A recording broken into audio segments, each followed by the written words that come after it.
लौटे करुण नायर ने तोड़ी चुप्पी। अपने 8 साल के सूखेपन पर कही बहुत बड़ी बात। टीम से बाहर रहने की वजह भी अब खुलकर उन्होंने बताई है। जी हां, 8 साल तक इंडियन क्रिकेट टीम से दूर रहने के बाद करुण नायर ने आर अश्विन को दिए एक इंटरव्यू में बहुत कुछ बोला है। अंदर की कई बातें बाहर निकाली, जिसे सुनकर शायद आप भी चौंक जाएंगे। क्या क्या राज खोले हैं करुण नायर ने, आइए आपको बताते हैं। भारत और इंग्लैंड के बीच 5 मैचों की टेस्ट सीरीज की शुरुआत 20 जून से होने वाली है। इस टेस्ट सीरीज के लिए भारतीय टीम में करुण नायर को शामिल किया गया है। लगभग 8 साल के बाद टीम इंडिया में उनकी वापसी हुई है। ऐसा माना जा रहा है कि हेडिंग्ले लीड्स में खेले जाने वाले पहले टेस्ट मैच में करुण नायर भारत की प्लेइंग 11 का हिस्सा होंगे। इसी बीच करुण नायर ने आर अश्विन को एक इंटरव्यू दिया है, जिसमें उन्होंने कई ऐसे खुलासे किए हैं जिसे सुन क्रिकेट फैंस का मन मुरझा भी जा सकता है। 8 साल के लंबे इंतजार के बाद टेस्ट टीम में वापस बुलाए गए भारतीय बल्लेबाज करुण नायर ने कहा कि क्रिकेट अब जेंटलमैन का खेल नहीं रहा, क्योंकि अब ज्यादा से ज्यादा खिलाड़ी क्रीज पर अपनी यूनिक पर्सनालिटीज दिखा रहे हैं। नई पीढ़ी के बारे में पूछे जाने पर नायर ने कहा कि वो उनसे दूर महसूस करते हैं, क्योंकि बड़े होने के कारण उन्हें आज के युवाओं की तरह बातें कहने की आजादी नहीं। पूर्व दिग्गज स्पिनर रविचंद्रन अश्विन को दिए इंटरव्यू में इस 33 साल के बल्लेबाज ने आगे अपने सबसे बुरे दौर के बारे में बताते हुए कहा कि मेरे साथ जिस तरह की घटनाएं घटी, उस संबंध में मैं कहूंगा कि 2022 का अंत काफी ज्यादा डार्क था। मेरे लिए बहुत इमोशनल दौर था। मुझे लगता है कि मेरे लिए ये सबसे कठिन था। 2018 से भी ज्यादा टफ, सबसे मुश्किल दौर। ये वही दौर था जब करुण नायर ने अपने ट्विटर पर, आज एक्स हो गया है लेकिन उस समय ट्विटर हुआ करता था, पर एक बहुत ही इमोशनल पोस्ट में लिखा था कि डियर क्रिकेट, मुझे एक और मौका दे दो। आपको बता दें कि टेस्ट क्रिकेट में वीरेंद्र सहवाग के अलावा भारत के एकमात्र 13 शतक लगाने वाले करुण नायर, उन्होंने 2016 में इंग्लैंड के खिलाफ ये कारनामा किया था। टेस्ट में भारत के लिए 13 शतक लगाने वाले पहले बल्लेबाज वीरेंद्र सहवाग। नायर को 13 शतक लगाने के बावजूद कुछ मैचों के बाद ही टीम से बाहर कर दिया गया था।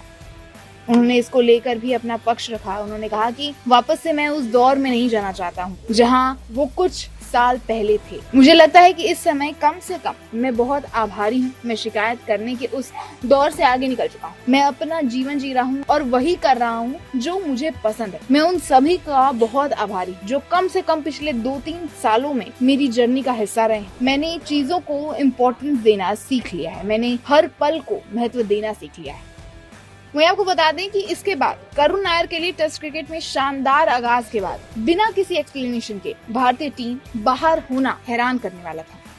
उन्होंने कहा कि ईमानदारी से कहूं तो मैं समझ नहीं पाया कि क्या हो रहा था। चेन्नई में 300 रन बनाने के बाद ऑस्ट्रेलिया के खिलाफ सीरीज थी और फिर टीम को, और 2017 में श्रीलंका के खिलाफ खेला। मैं उस टीम श्रीलंका सीरीज का हिस्सा भी नहीं था। मैं समझ नहीं पाया कि क्या हो रहा। फिर मुझे घरेलू क्रिकेट में वापस जाना पड़ा। करुण नायर को लगता है कि वो ऑस्ट्रेलिया के खिलाफ टेस्ट सीरीज में बड़े स्कोर के साथ भारतीय टीम में अपनी जगह पक्की कर सकते हैं। उन्होंने कहा, मुझे नहीं पता था कि क्या हो रहा है। मुझे बस इतना पता था कि मेरा नाम उसमें नहीं था। मैं समझ नहीं पाया कि ये कैसे नहीं था। मैं जब पीछे मुड़कर देखता हूँ और सोचता हूँ कि मुझे ज्यादा मौके नहीं मिले। इसका हालांकि दूसरा पक्ष ये है कि ऑस्ट्रेलिया के खिलाफ 4 पारियों में मैं अच्छी शुरुआत को बड़े स्कोर में नहीं बदल पाया। मैंने अगर उनमें से 2 पारी में बड़ा स्कोर बनाया होता तो शायद टीम में मेरी जगह पक्की हो जाती।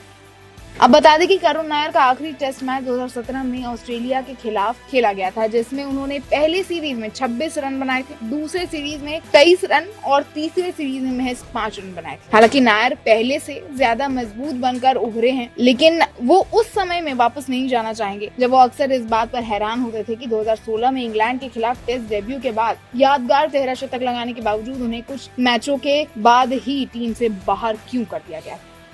खैर, उन्हें अब अपने 13 शतक का जश्न ज्यादा नहीं मनाने का भी अफसोस है।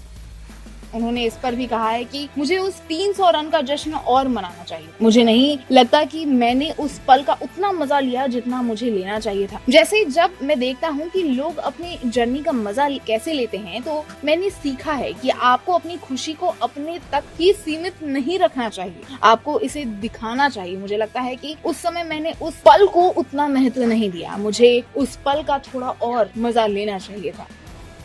अब इस बात की स्ट्रॉन्ग पॉसिबिलिटी है कि वो लीड्स में इंग्लैंड के खिलाफ शुरू होने वाली पहले टेस्ट के लिए भारत की एकादश में शामिल होंगे, यानी प्लेइंग 11 में वो वो प्लेइंग 11 का हिस्सा रहेंगे। आप क्या कहना चाहेंगे करुण नायर की इस भड़ास पर, या कहीं उनके जो दिल की बात अब सामने आई है उस पर अपनी राय कमेंट बॉक्स में जरूर बताएं।